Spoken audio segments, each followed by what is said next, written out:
Lock in. Lock in. How competitive eaters stay so lean? Waiting to see if he finishes it off. The other day I was being productive, watching a hot dog eating contest, and noticed something. He got the meat sweats out the max, dude. I love watching that. Oh, that's disgusting. There's competitive eating for mayo. How does something become a world record? Because I see this Guinness official standing here with a stopwatch. Who the was like, I bet I could eat a jar of mayo faster than you. That ain't mayo? Yeah, it is. Cringe joke. Anyways, what are you trying to say? That's 7 jars of what? What are you trying to say? What else? Oh, vanilla ice cream? Yeah, in a fucking mayo jar? Okay. Anyways, no, how do these become records? Like, what become, like, could I just go to Guinness and be like, hey, I bet I could eat, I don't know, there's probably already a record for this. I bet I could eat an entire watermelon faster than you, or faster than anybody else. And they'd go, okay, is that a record? World record fastest to eat an entire watermelon. It's a record.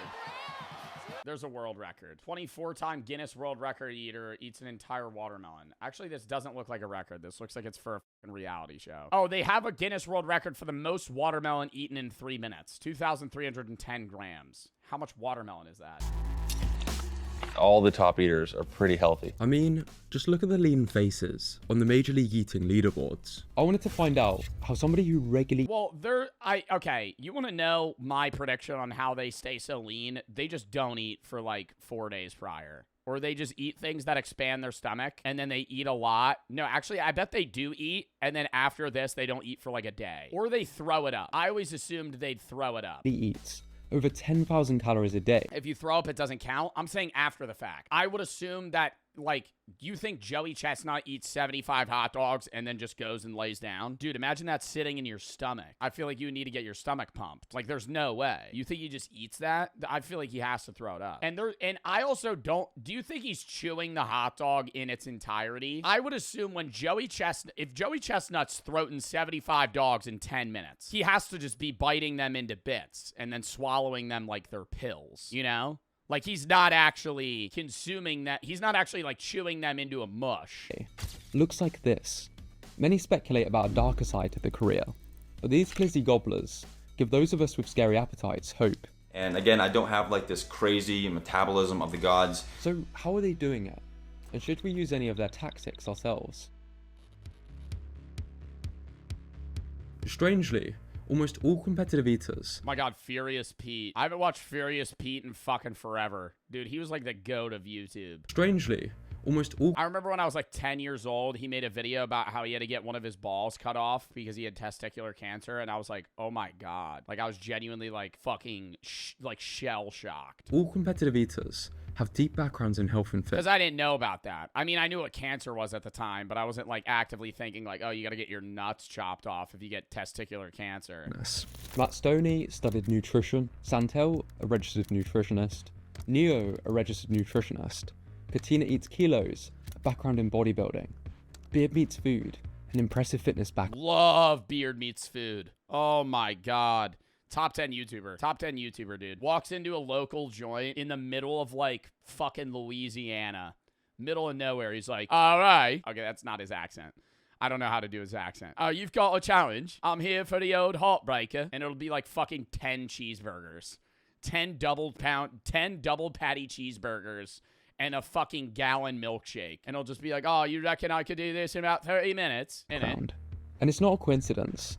With this sport. See, that looks disgusting. I could get into competitive eating for like a very niche thing, but the idea of having to like just mush up ground beef and just throw it. Food, an impressive fitness background. And it's not a coincidence. Like, that looks gross, bro. Oh. With this sport, getting your nutritional approach right can quite literally be a matter of life and death. Is that ice cream or mayo? Mayonnaise eater takes on the world record. Bro, I would vomit 3 spoonfuls in. She has 1, 2, 3, 4, 5, 6, 7, 8 jars of mayo lined up. How many calories is that? Here's a CT scan of a competitive eater's stomach after they were rushed to hospital. You can see the food pushing their organs around. It's a risky escapade. What is this? This is their stomach. Where are their organs? Is this just is this their body cavity? What the fuck am I looking at? Oh, their organs are down here. They ate 7-pound burger in 30 minutes and they had to go to a hospital. They were rushed to hospital.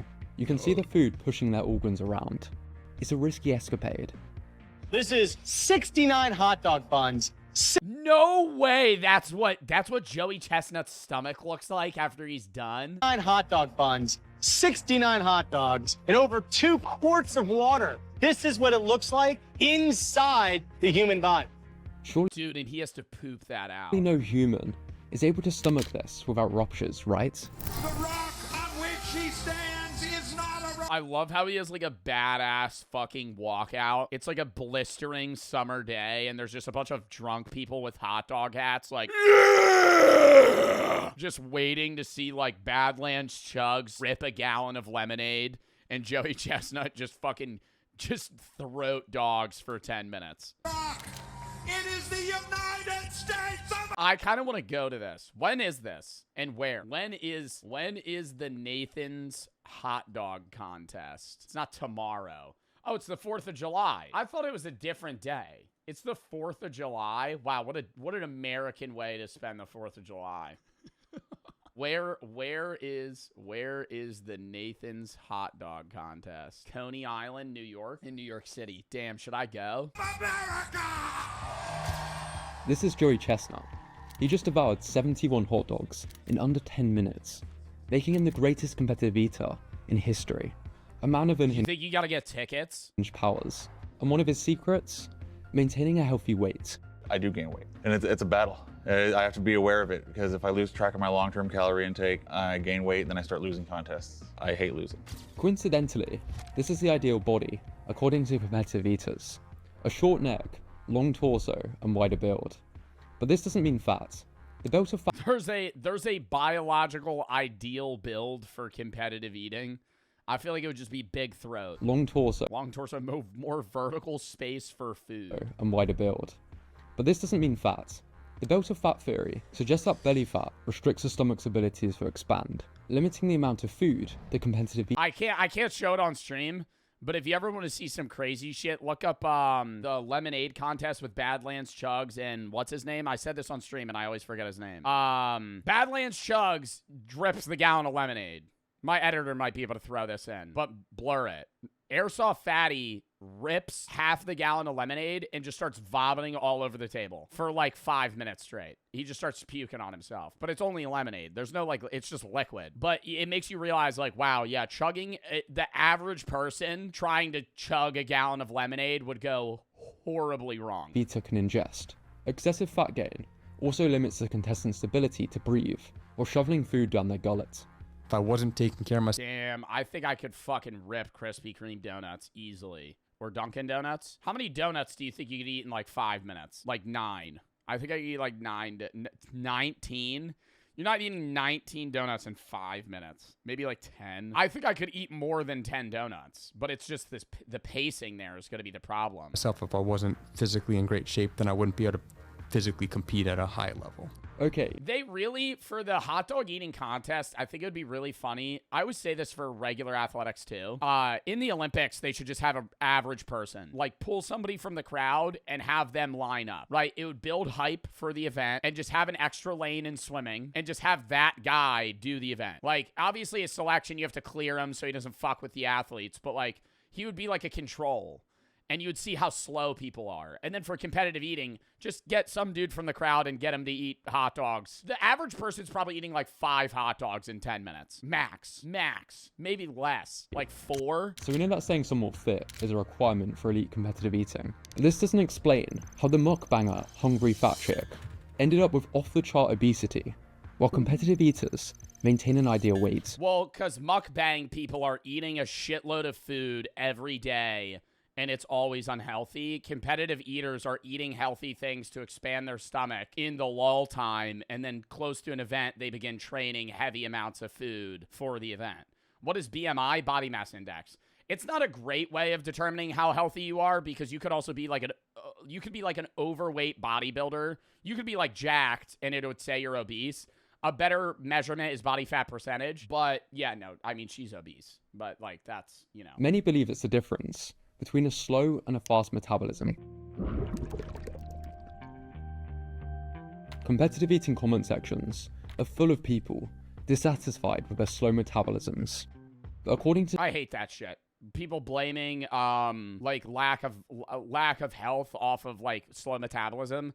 Metabolism plays a factor, but it's just basic physics. Your caloric intake has to be less than your outtake, right? Like if you're burning more calories than you're consuming, it doesn't matter if you digest food slowly.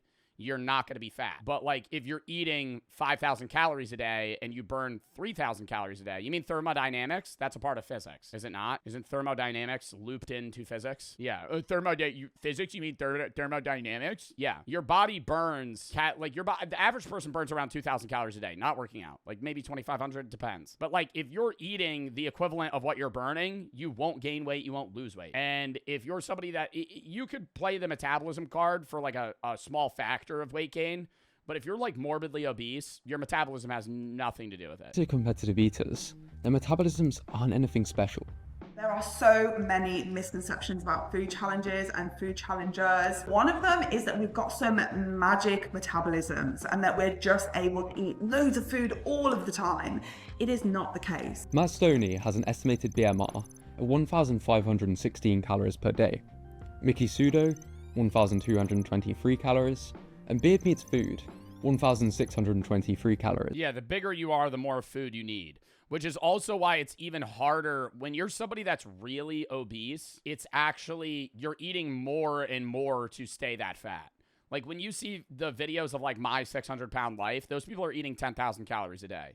Because if you weigh like 500 pounds, you're not eating like 4,000 calories to gain weight, right? If I ate 4,000 calories now, I would gain weight. But the more and more I weigh, the more I eat, it doesn't matter as much because you need to eat more to maintain that heft because your body's going to burn more to even just be that heavy. Like the shorter people eat less calories generally. Like if me and I'm 6'1", if I'm 6'1" and somebody's 5'2", I have to eat more to survive than them, which is also why you're talking in like survival scenarios. You're usually supposed to kill the big person first because they eat more food.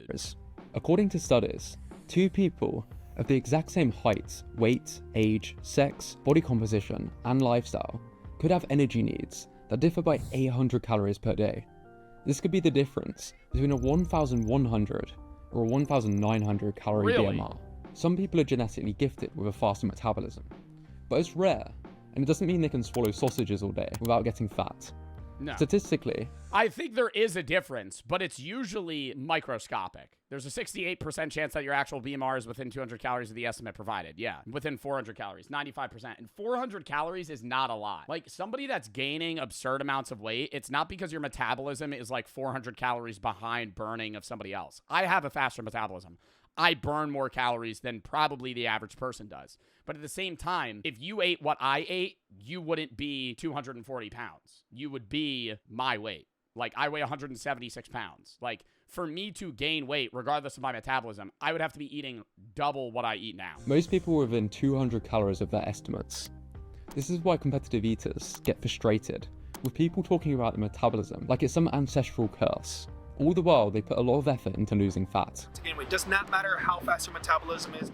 If you eat in excess of calories consistently, you're going to gain weight. Also, believe it or not, I do have an average metabolism. But there's something many do to speed up their metabolisms: weightlifting.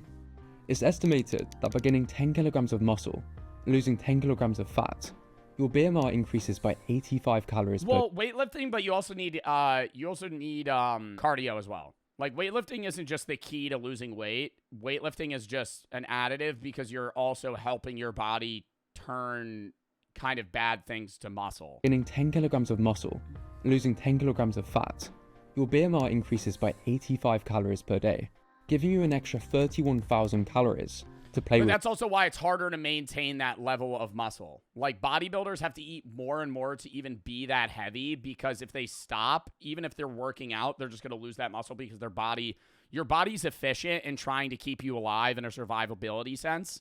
So if you're like fucking 220 ripped with a 4% body fat percentage, your body's reading that as, unless I'm literally using all of this energy every day, I'm wasting it. So they'll just start shedding muscle similar to fat. Over the year. Although I'm not some muscle-bound juicehead, what mass is on my body is mostly muscle. So to sustain my body weight and that activity level, in addition to keeping me alive, my body needs more calories than somebody who doesn't weight train. Competitive eaters may burn a few hundred more calories per day, but there's no way this could ever offset weekly 10,000 calorie challenges. So I wanted to find out how they eat outside of competitions. Most of what I've always, whenever I've looked into like random YouTubers that I watch that'll comment on it, sometimes they always say they eat like just a metric fuck ton of vegetables because it also helps expand their stomach. Really? Yeah, because vegetables are low. Oh my God. Vegetables are low in calorie, but high in density. If you eat a fucking bag of broccoli, you're going to be full, but you've eaten 400 calories. Comparable to somebody that's eating like cheesecake, which isn't really going to fill you as much. It's just a calorically dense food. If you want to lose weight, the best thing you can do is eat low density, not trying to show my feet, low density foods. Or no, high density, low calorie density food. Apple number 2. prepare at home is raw fruits, fresh vegetables, a lot of lean meats. Routine after contests is to eat super high fiber. That I focus a lot on vegetables, maybe like a lean or a fat-free dairy. Otherwise, I kind of just fill the gaps with whatever else works. I am massively into eating clean, and then when it's time to throw down, then I go in on the food. Oh. When it's time to throw down, then... Dude, what is that? Is that 3 full boxes of Reese's Puffs? That is disgusting. I think Reese's Puff cereal is one of the most overrated cereals, number 1. They're not that good. They're not that good. It tastes like a bad Reese's cup. I would rather just have a Reese's cup. No, because listen. If you actually look at the calorie information about a Reese's Puff, like Reese's Puff cereal, 1 bowl of Reese's Puffs is almost the same as like a Reese's cup. I would rather have 1 Reese's cup than a bowl of Reese's Puffs because the level of enjoyment is higher in a Reese's cup. The time of enjoyment's lower, but a Reese's Puff is like low grade fucking enjoyment. It's just like it tastes like shitty quality cereal. I don't know, man. I would rather just have candy. Then I go in on the food.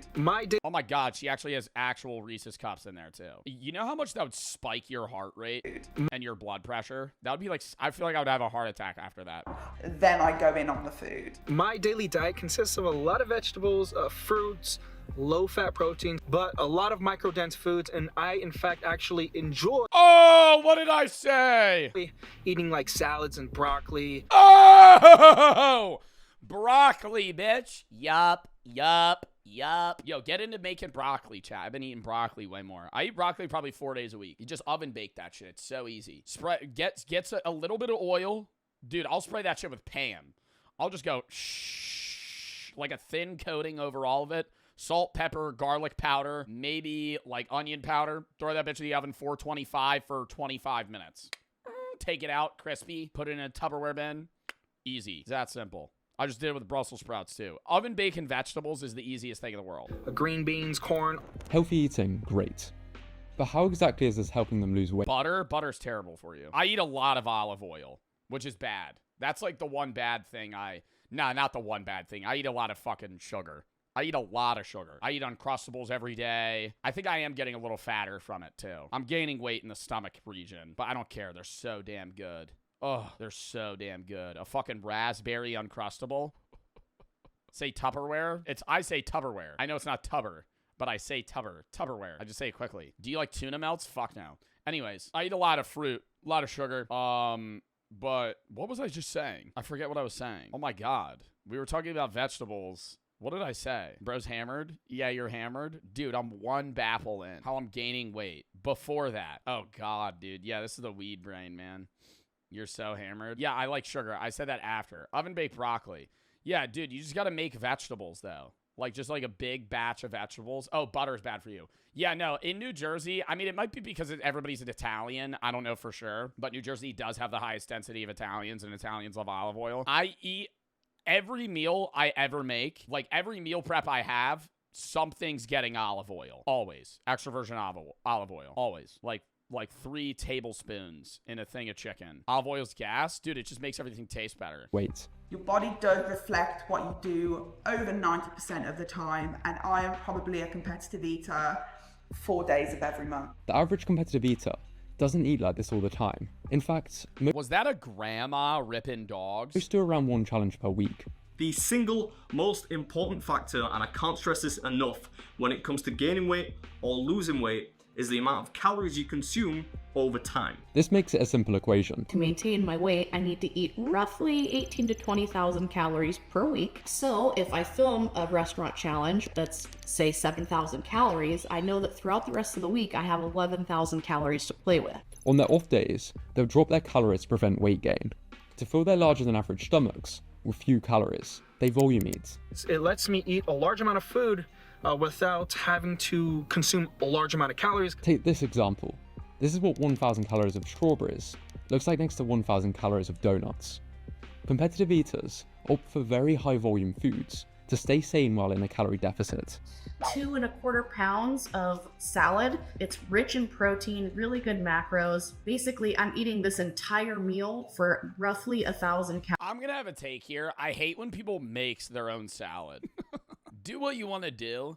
Like okay, this is what I do I don't like salad that much. Maybe that's why. When I meal prep, I'm making broccoli, asparagus, Brussels sprouts, green beans, like mushrooms, peas. Like I'm doing like just like vegetables that I would eat alone, you know? Like that's it. Like I'm just eating vegetables in their whole, like it'll fill half my plate. I'll just eat a pound of broccoli. I'll just half a pound of broccoli. Like I'll just eat a shitload of broccoli. I'd rather do that than just like, yeah, I'm gonna go toss a salad. Calories. The fiber content also helps keep competitive eaters full, and the micronutrients help. Popping mushrooms by themselves is crazy. No, I'm not eating raw mushrooms. I'm sauteing them. Boil them, you saute them, and then you pour some stuff on them, or you mix it with the meat you're eating. What sucks, dude? I'm getting sick of fish. Side rant, because I have alpha-gal. I have to go through waves. So I'll eat chicken and turkey for like 2 weeks, and then I'll eat like salmon, tilapia, mahi-mahi. And by the fucking end of this, like the tilapia, I'm like, dude, I don't want to fucking eat this shit. Like I ate salmon for 5 days in a row. It just gets so boring. Even if I make it good, I'm just like, this sucks. I don't want to eat this. Helps keep their bodies healthier. If you want to do food challenges, you better love to learn vegetables and fruit. Many, including Matt Stoney, supplement with whey protein and consume high protein diets. Protein not only helps prevent muscle loss in a calorie deficit, but is the most filling macronutrient per calorie. So a high protein diet can help you lose weight. If we come back to the diagram that shows how we burn our calories, there's a second. Yeah, usually you're supposed to like, they always say if you wanna lose weight, you chug a protein shake prior to working out. No. Prior to eating. Like if you want to eat less, you drink a protein shake, then eat. If you want to eat more, you eat, then drink a protein shake. Because the protein shake's going to fill you. Like right before I went live, I drank a protein shake. On an empty stomach though. And now I'm drinking beers. So if I have the bubble guts later and I run to the bathroom, it's because I have the shits. Called T. We got a ticking time bomb at about a T-minus 1.5 hours though. So we should be fine. Yeah. Which stands for the thermic effect of. You know milk products have alpha-gal? All milk products have alpha-gal. It doesn't affect me, though. I'm lucky there. I could eat cheese and milk. A lot of people that have alpha-gal can't eat cheese, gelatin, dairy, or any of that shit. I can. I just can't eat beef. I can't eat beef, lamb, pork, any mammal. Any of the meat I can't eat. But like cheese and yogurt and stuff, I can eat. It's fine. How can you? It's not enough alpha-gal to trigger it. Food. It's the amount of calories your body burns. What's alpha-gal? I got bit by a tick in Virginia, and it gave me a red meat disease. Breaking down foods. I'll go into anaphylaxis. It typically takes more energy. But like 6 hours later, it's when I digest it. To break down protein in comparison to the other macronutrients. This seems to also be the case for nutritious whole foods versus ultra-processed foods. So the thermic effect of eating a Well, you're just lying. You think I'm lying that I have that? Why would I lie about that? You think I'm lying that I have alpha-gal disease? Why would I ever say that? But what a random thing for me to lie about. Is it curable? No. I have to get blood tested every year. I go to an allergist that specializes in it, and I gotta get a blood test, and they check my like antigens for it to see if it goes down. And at some point, they might be able to reintroduce it. The allergist told me, they're like, I was like, should I not be eating cheese and stuff? She was like, well, if you're not having a reaction, don't stop eating it. Because if I stop eating it and then get back onto it, then my body might like trigger a reaction. High protein diets with lots of whole foods is another very small factor, helping competitive eaters maintain a healthy weight. But let's not get distracted. It all comes down to calorie balance. Makes sense. But if this is the case, what about practices before competitions? And the many comments suggesting they have more disordered habits. We'll get to that. But first, we need to explore their cardio, because they must do tons of it, right? I can't think of anything worse than getting on a treadmill and just sprinting for, 15 minutes. I don't do any crazy amounts of cardio. I go to the gym. I purposefully lift my weights, maybe 4 to 5 days a week right now, and that's it. Surprisingly, many competitive eaters do very little cardio for weight loss. Cardio is overrated for burning calories for most people, which is why it represents the smallest amount of calories burned per day on this chart. It's not at all necessary for fat loss. That's not to say competitive eaters don't do cardio. I'm usually doing between 3 to 4 hours of actual training, and that's endurance training, so... Yasir Salem is another competitive eater, an endurance athlete. His energy expenditure chart probably looks more like this. This is how the He burns 5,000 calories a day. most decorated Olympian of all time, Michael Phelps, was able to maintain his weight, eating 8 to Like, why he pull down his pants to that? Olympian of all time, Like, what are we doing there? Michael Phelps, was able to maintain Is that to show off the V line? his weight, eating 8 to 10,000 calories per day. It was brutal. Brutal. But aggressively swimming after a 10,000 calorie curry is likely to result in embarrassment and a ban from your leisure center. Dude, if I shit myself in a pool after farting, I would never I would go into a cave. I would become a hermit. Dude, shitting yourself in a pool? Oh my God. Even if you run an extra 10 kilometers every day, it's only an extra 600-ish calories, the equivalent of this much peanut butter, which is why most competitive eaters, if they do any cardio at all, are more moderate, with Joey Chestnut claiming to run 2 to 3 times per week to help him push the boundaries for human hot dog consumption. Doing cardio helps me with my breathing during a contest, but I don't depend on cardio to burn calories necessarily. I try to get into a calorie deficit. Because while it's a helpful fat loss tool, competitive eaters like to use a much more sustainable fat loss accelerator. But I don't do anything any crazier than going for regular walks outside for cardio. I walk a lot every day. NEAT represents a large proportion of the calories we burn per day. Non-exercise activity thermogenesis is the calories you burn from fidgeting, walking, and any Bro, yo, literally the method, if you're next time you're on the phone, just walk around. I have to do that, by the way. If I'm ever on a phone call, I'd be walking, just in circles. Sorry, the bapple's coming up. activity that isn't exercise. There's a reason in bodybuilding. It's just it's like more stimulating. Yeah, Brady said I always do that. Oh, Brady knows I do that too. When me and Brady all have a Discord call about like some stream shit, and if I'm not on my PC, I'll literally he'll just watch me just go like, I'll literally walk in circles for like 20, 30 minutes. And the goal is to get incredibly lean. I lost 40 pounds doing that, dude, and you don't even notice it. Walking's like the easiest way to burn weight. Most people increase their step count. It's low intensity, so it can be done after a big challenge, for long periods, and while multitasking, making it easy to fit into daily life.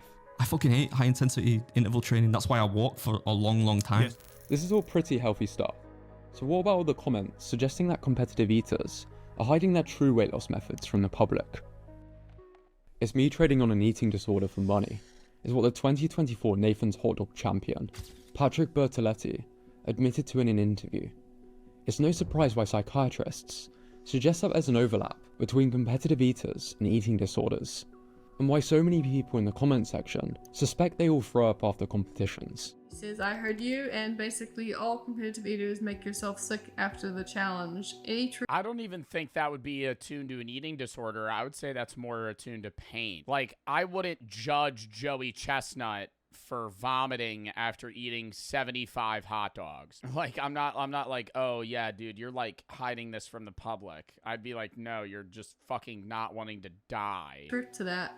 I definitely don't think there is any truth to that. I think some people probably do, but I think you can't really base that on all competitive eaters. Many do. I think it would I think it would be off of what I'm eating. If I was a competitive eater and I had to eat a bunch of hot dogs, I might throw up after. But if it was like, oh, broccoli challenge, and I just ate like a ton of broccoli, I feel like that would sit in your stomach better. Intentionally, but this is a dangerous assumption. The best competitive eaters do digest the food. People always assume that you're going to puke after that. But for my rule of thumb is I don't induce. If it comes out, it comes out. We don't go and induce vomiting. I never have vomited after any of these food challenges besides when I tried to chug a gallon of milk. While they may digest the food. Okay, that's a biological thing that you can't do though. Has anybody ever won that challenge? I'm pretty sure your body can't physically process that much lactose in that short of time to where you have to throw up. The gallon challenge, you always yak. Many fast for long periods of time.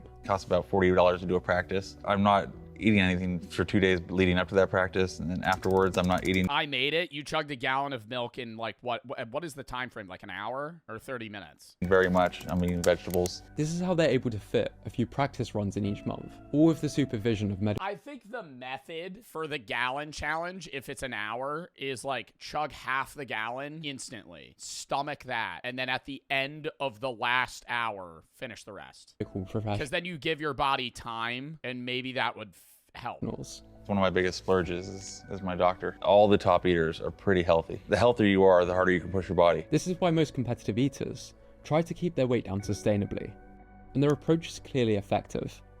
To use Beard Meat's food as an example, if we give him a generous BMR estimate of 1,900 calories, he walks a lot, so let's put his NEAT at 600 calories. He eats a lot of protein and healthy foods, but also does some challenges, so let's put his thermic effective food at 300 calories. And lastly, he trains in the gym, putting his exercise activity thermogenesis about 200 calories per day. Each day, he burns around 3,000 calories, which is 21,000 And that's a lot. Like eating 3,000 calories a day, like you'll feel full. calories per week. If he does one 8,000 calorie challenge a week, he now needs to eat under 2,167 calories. Do you even have abs? This motherfucker. Not really. I feel like, I'm drinking beer right now, but like a little bit. I'm a little bloated right now. Calories to avoid weight gain without doing anything too crazy. Hopefully it helps some people out. And like I said, you can kind of apply this knowledge, a less extreme Beer belly? Dude, I was flexing there, look. level, if you like. This is the exact process I use myself. To stay in decent. I got a gut, dude. When I'm sitting there, I'll be eating, dude, in like crisscross applesauce, how I'd be normally sitting on stream. And I'll look down, I'm like, dude, I'm fucking gutting right now. Shape while still enjoying food, just with more moderation. But it's not like a squishy gut. It's like I'm bloated, dude. Like it's hard. Like it hurts. So I don't have to spend most of my days in a calorie deficit. What is crisscross applesauce? Brother, what? You don't know what that is? This is what matters.